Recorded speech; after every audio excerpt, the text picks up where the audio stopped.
Alright folks, welcome to another beer review.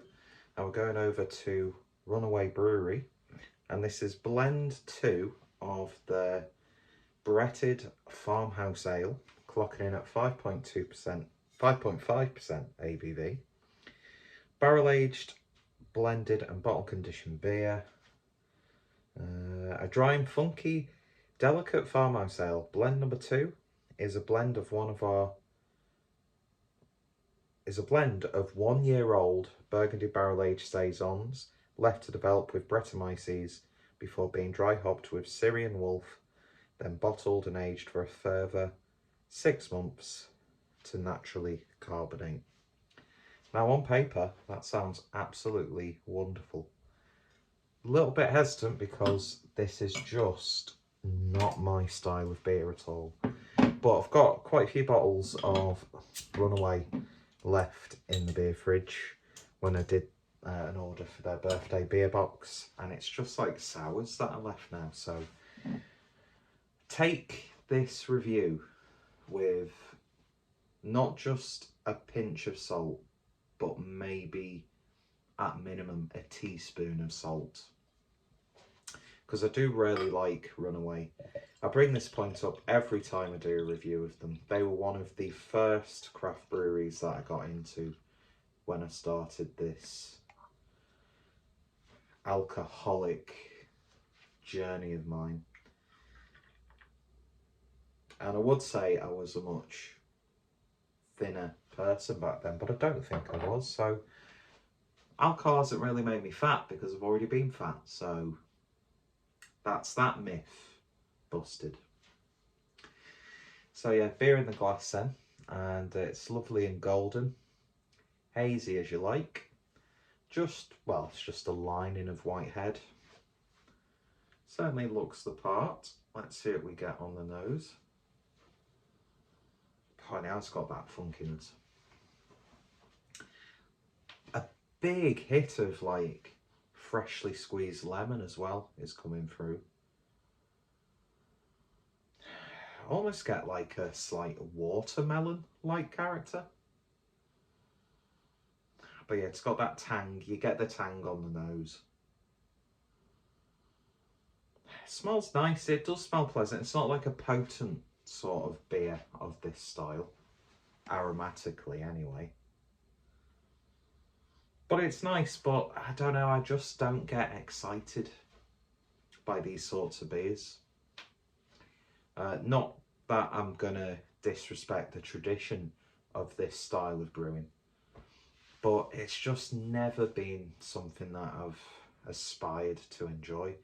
And it's one of the things that kind of, aside from my crippling social anxiety, it's one of the things that really puts me off about bottle shares, because yeah, people are bringing like really expensive, rare, special bottles, and you've got to appreciate that.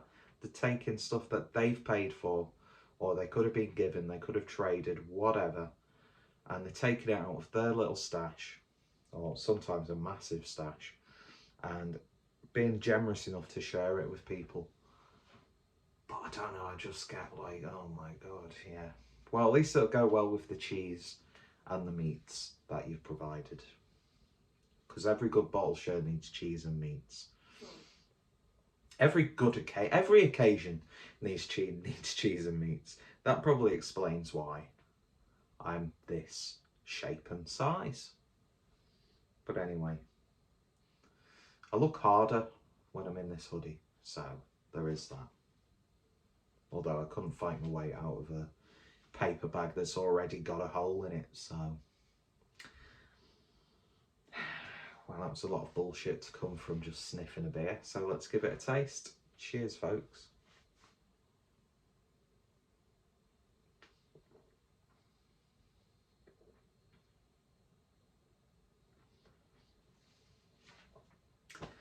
It just does nothing for me. It really, really doesn't. It's quite thin, I would say, as well. But I'd imagine the process and the aging can affect that, of course.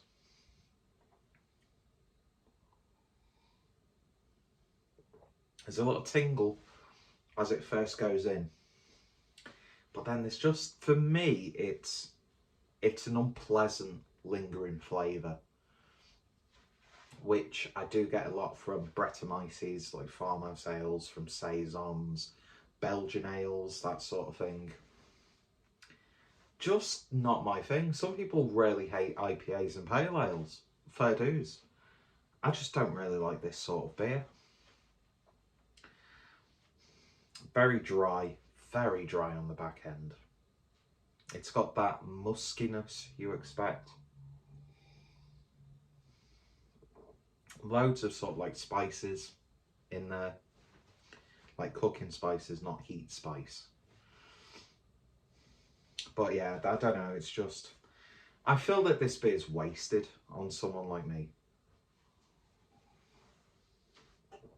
And I just don't feel the need to finish the rest of it. Is it well brewed? I'd say so. There's clearly been a lot of time and effort and perseverance that's gone into the making of this beer. And you do have to respect that. I just don't like these sorts of styles. And yeah, that's all really. Runaway Brewery still, I think, a fantastic, extremely underrated brewery. There's some couple of stouts that I've got left from them as well, including the Chipotle one, which I'm very much looking forward to.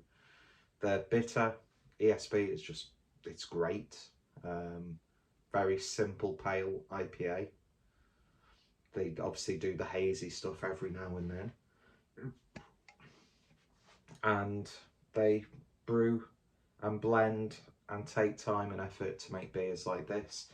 And I think people who like this sort of beer will obviously get a lot more out of it than I do. I mean, I won't be finishing the rest of this after the beer review. And again, I feel like I don't have to defend my position.